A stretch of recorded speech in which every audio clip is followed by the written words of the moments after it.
So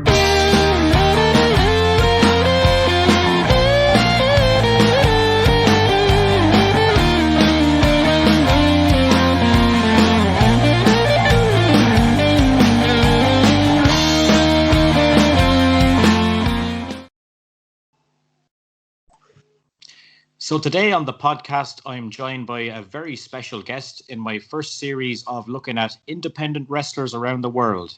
His name is Otto Von Clutch. Thank you very much for joining us tonight, Otto. How are you doing? I'm doing great. As you said, my name is Otto Von Clutch, and this is Cheap Heat Productions, and I am super stoked to ride this wave on down and to be here with the great folks of Ireland. I am super stoked. How are you doing tonight, my man? I am doing good. For people that don't know you then, like, what's your background? Where are you from?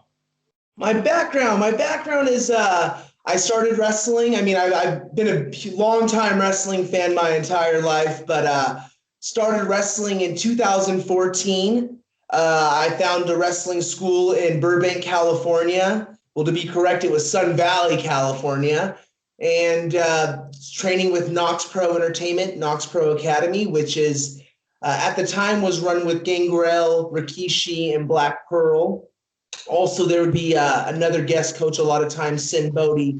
But right now, it's just run by Rikishi in the Count of California, Black Pearl. So I did my training there in 2014 at Knox Pro. And man, from the very beginning, like within the first maybe couple of weeks, I had my first match. And just kind of like ever since then, just training and having matches. I've had a lot of matches against WWE Hall of Famer Rikishi. Had the opportunity to wrestle people like Rey Mysterio, John Morrison. I mean, the list goes on and on. Being able to team up with Gangrel numerous times, so it's just been amazing. It's been a blessing. It's amazing when you want to start your journey. You know, you think, oh, I got to start this journey and see where it will take you. And it's amazing if you just follow your goals or follow your dreams, where the journey will take you. It's been really a fun ride. But in a nutshell, where I started was Knox Pro Academy. And, I was there last week. Every single Tuesday, they have shows on Facebook and they stream them on YouTube. Live interactive wrestling. It's kind of a new concept where when you're inside the ring, there's a big monitor and it has all the fans telling, calling different wrestling moves. They want to see a tombstone or a power bomb or, sunset flip, whatever it may be.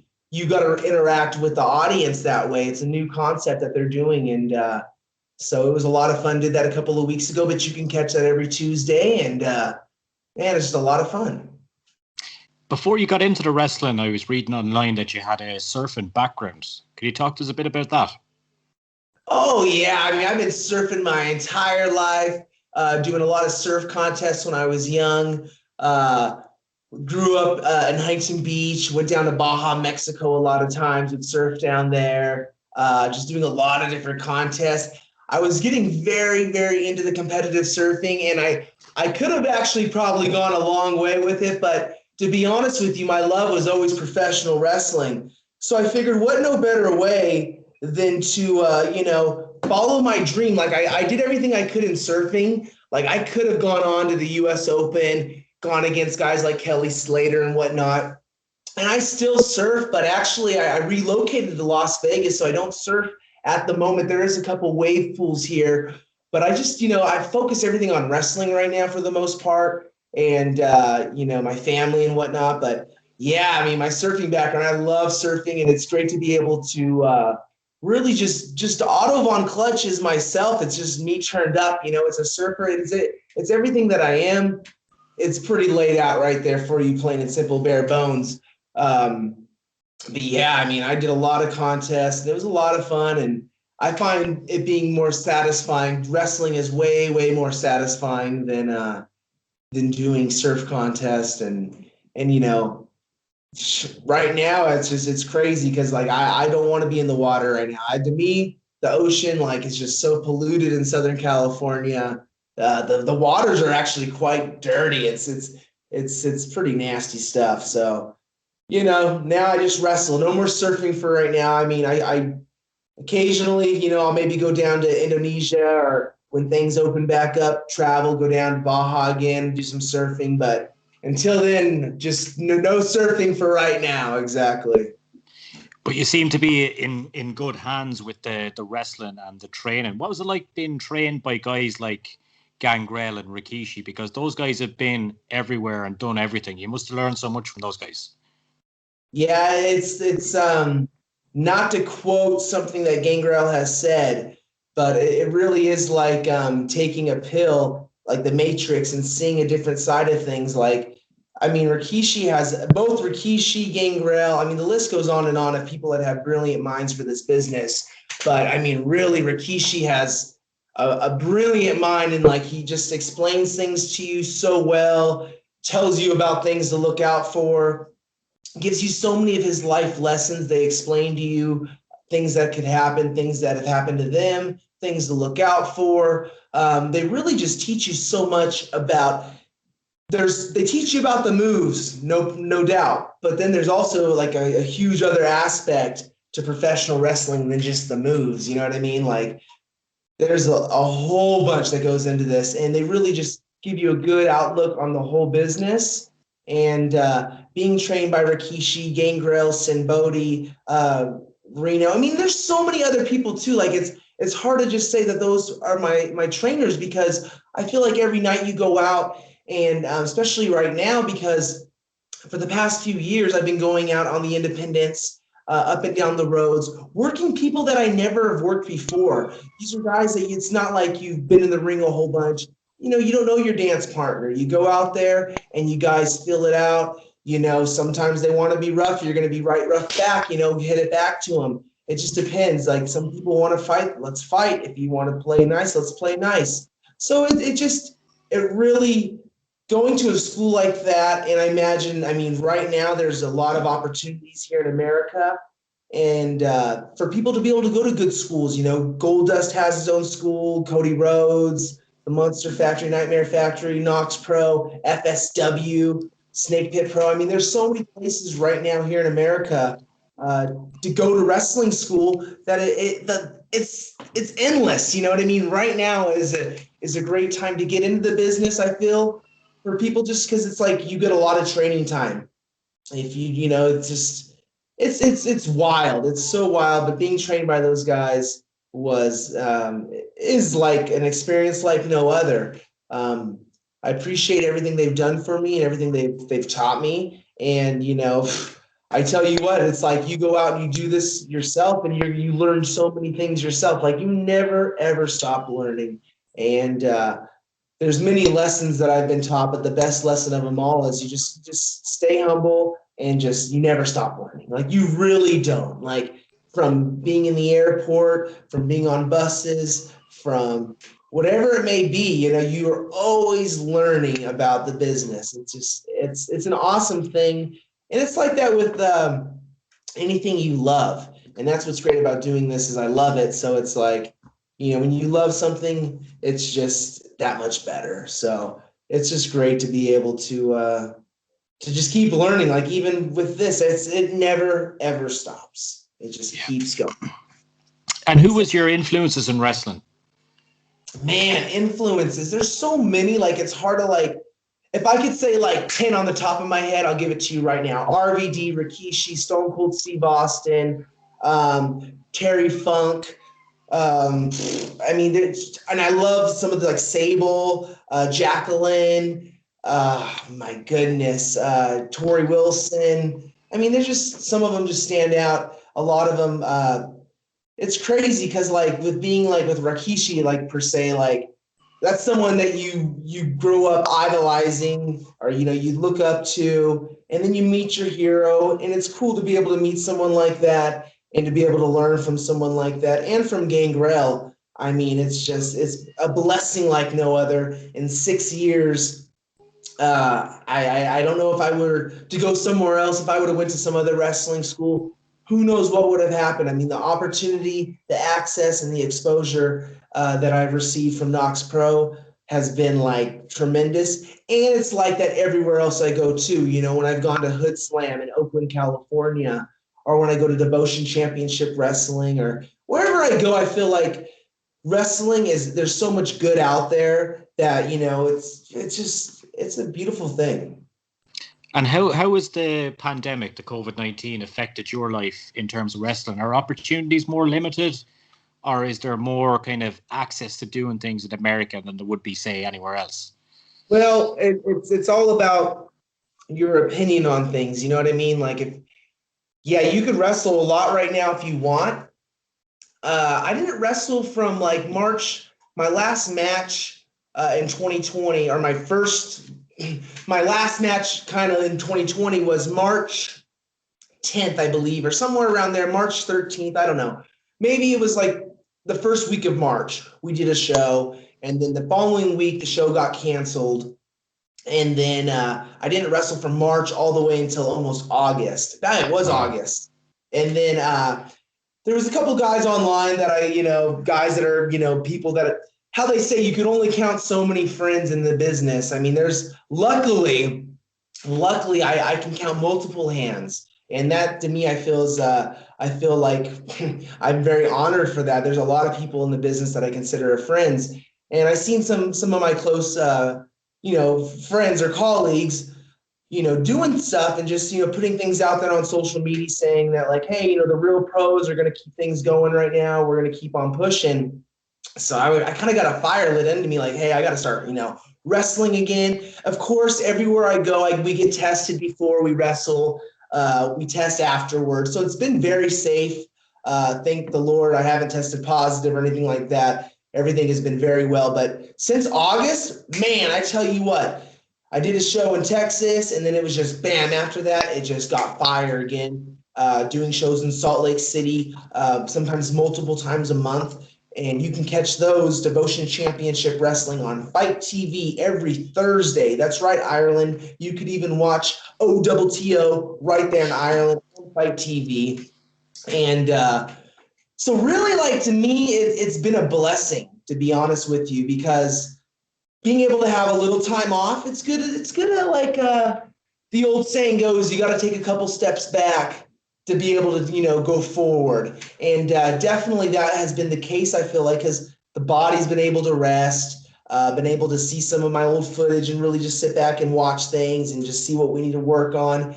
And, been training a lot, just trying to get back into that ring shape because, you can never stop learning, how I said earlier on. So it's just been really good, a real big, it's been really, honestly, I guess as bad as the situation's been, like, yeah, there's been some positive out of it for myself in the sense of being able to just, for everyone really has been able to have a little break and it is what it is. You know what I mean? it's hard to say, like, 2020 was supposed to be a big year for a lot of people in the business. So I think 2020 was, it was what it was, and the workers that were out there working, they got noticed. Some people left the business, some people don't want to wrestle no more. That's their own decision, whatever it is, what it is. But it's been really positive, and just try to make a positive situation. I always try to be positive. So even when there has been so much negativity in the world, I try to be positive. I really do. I try to keep my aura very Zen level high. So I don't know. I think a good testament of the fact that wrestling is still on the go in America would go down to the big promotions like WWE and AEW that have kind of kept the ball rolling. Do you think that's helped you guys to get your shows going as well? I think honestly, it's always good, no matter what, to have any wrestling on is a great thing. So what WWE and AEW and Impact Wrestling have been able to do during this time, give them the most credit in the world because it's great. They've been able to keep us entertained. Like when it all first happened, that first WrestleMania during the COVID, it was like, how could you complain about it? You get to be able to sit back, relax, be entertained. So really for them, they're doing a great job. And for any sitcom shows, for any actors out there making movies, they're trying to entertain us in a time that's just kind of crazy. Like they took the show out of show business per se. There's no audience, but it's a time to grow as performers. Imagine when everything gets back to normal, when things get back to the audience are back, it's going to be so much better. Like, I think the wrestlers, we're all going to be better because now we've been able to perform in front of nobody. You've been able to perform in front of people before, and now you get to perform in front of nobody, and you actually can become good in front of nobody and get yourself over, or become a success with no one there. Like, my goodness, imagine when there's people there, it's going to be good. So I feel like WWE, AEW, they've been doing a tremendous job. But I mean, it's just think about all the wrestling companies that have taken such a big blow from this, and like restaurants or whatever else, a lot of things are closing. So there's their good, there's their bad. But I mean, once again, just try to stay positive. It's, thank you WWE and AEW for doing what you guys do in Impact. But, my love is the independents. I love being out there on the road. I mean, before the pandemic, I was out there every weekend, just traveling different places. So it kind of is, it's great that WWE is keeping things alive. But I mean, at the end of the day, I feel like the cream is going to rise to the top, and companies out there that are putting on great shows. I mean, the Fight Forever was phenomenal. Personally, I thought the Fight Forever was more better than the Royal Rumble. I don't know if you guys watched Fight Forever. It was, I think, I haven't seen it, no. Oh, it was GCW, a company here, I guess, in America called GCW, and they did an event where it was 24 hours of straight wrestling. So Jesus. These guys production where like every single hour there was different blocks. And I mean, my goodness, they had wrestling, and it was on, I think it was this last weekend, happened in Philadelphia. I had some friends that were on the show, but it was just awesome to be able to see a production like that. Like, it makes me excited for wrestling. And on that note, to be excited, I've been training a lot down here in Las Vegas.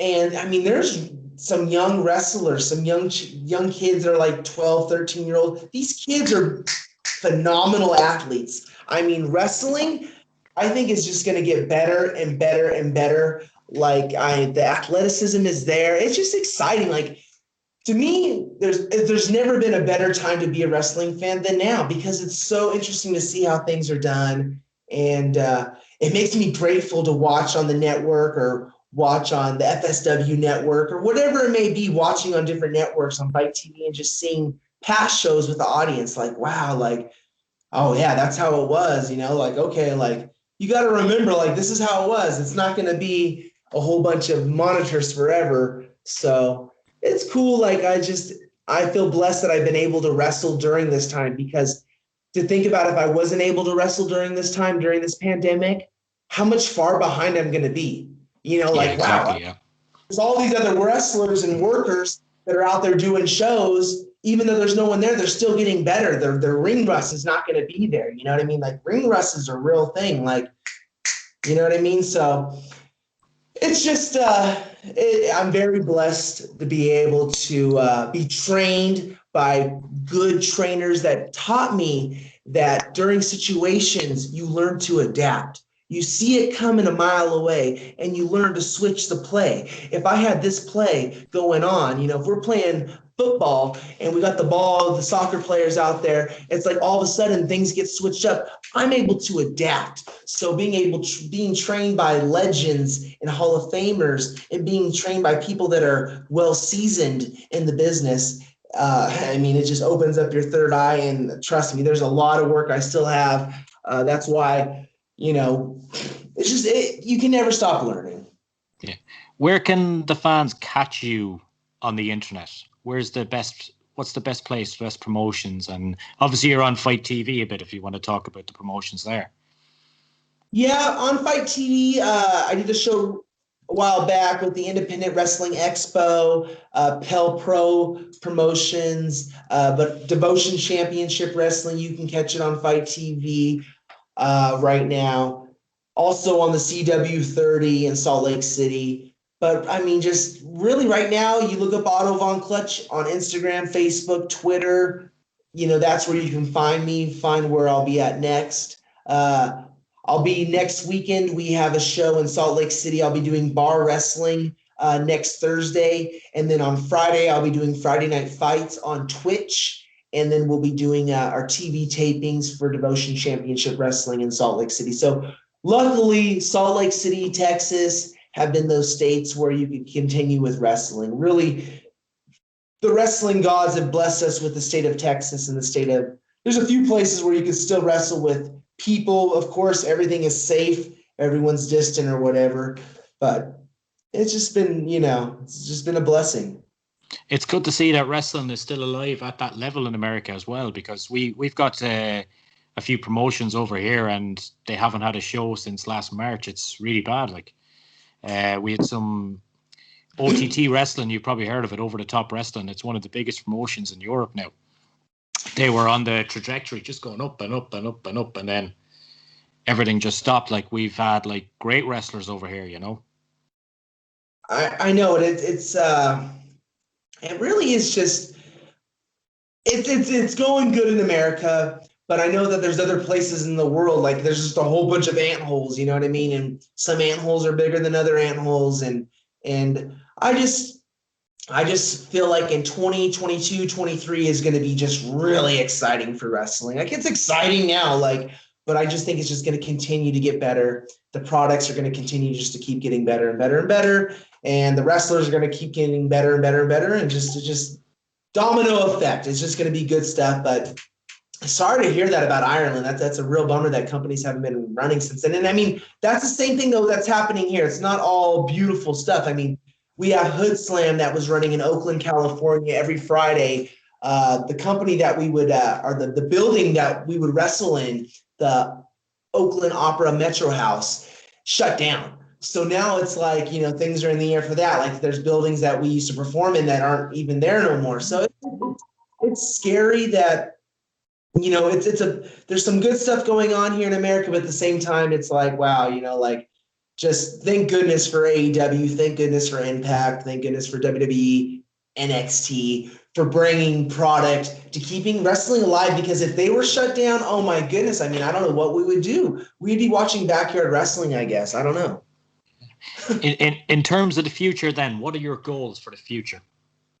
My goals, mate, they never end. Like I got goals. I got a board with a whole bunch of like a vision board. And I mean, I have so many goals that if I were to talk about all the goals that I have, it would bore everyone to death. But just like every other wrestler out there, I mean, like goals to be in AEW, goals to be in WWE, NXT, New Japan, whatever it may be. I mean, like I'll whore myself out. I don't care. It's like you should want to. It's like, I'm sorry, but like, yes, I want to be all over the place. I want to be, I want to get these experiences. And so goals, get stronger, get bigger, keep learning the craft, keep perfecting my craft, staying humbled, getting along with everyone in locker rooms. That's very important. Just, like I want to become I like people to look at me as a positive light. I don't want to be a negative influence on anyone. So even though I portray a bad guy, and truthfully, like I really don't like people, so it is kind of what it is. I just want to be a good influence on the whole future of wrestling. I want to make a difference. That's my goal in this business, is to make a little bit of an impact, a little bit of a difference. You know what I mean? Like I want people to be like, oh, that guy, like just everyone should want that. I would think. Hopefully, we all want to grab the brass ring. You know what I mean? So those are my goals, man. I had a million goals. I want to be FSW champion. I want to headline WrestleMania. I would love to be, the opening match of All In. I love the opening match. To me, I'd rather be the opening match than the main event any day of the week. I don't even care if I'm the most over guy in the company. To me, I love setting the tone and creating that energy just to catapult the rest of the show. And plus, everybody always watches the start, no matter what. Absolutely. No one has to go to the bathroom. No one needs new popcorn. You're ready. Let's get this show going. So, I love always being first. Listen, best of luck in the future, and we'll hopefully see you in one of those big promotions soon. It was a pleasure to talk to you. Hey, it was a pleasure. Pleasure was all mine. Thank you so much. I appreciate it. Thank you for letting me reach out to the Irish, and being able to, touch that fan base. And thank you so much. Yabracadabra. My name is Otto Von Clutch, and you are listening to the Cheap Heat Podcast. Yabracadabra. I'll be dropping in on a wave near you. If you enjoy the content on our channel, we'd appreciate a subscription. Thank you.